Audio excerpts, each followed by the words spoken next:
So let's go on with installing the plugins first. So we'll start with LASTool.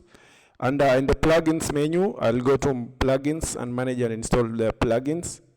And once that window is opened, I can just type LASTool. Just type LASTool. And you'll just see there, you'll click install and then close that window.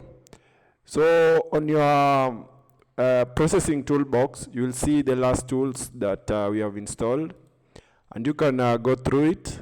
So you need to download the extra zip file and ensure that it matches the path. So I'm going to go to the options, just in the toolbox. The toolbox has a nav, and under providers, you can open the tab. You will see LASTool. So here they have a path, and for me, it's in the C LASTool. So the zip file that I downloaded, I'm going to make sure the path is the same.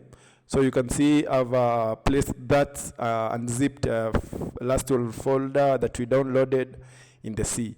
So this means that LASTool has been successfully installed, and we can proceed to use it. So next we'll install the terrain, the terrain. And we'll do the same process. I'll go to plugins, manage and install plugins. And for this, it's not available in the list, so we'll proceed to install from zip.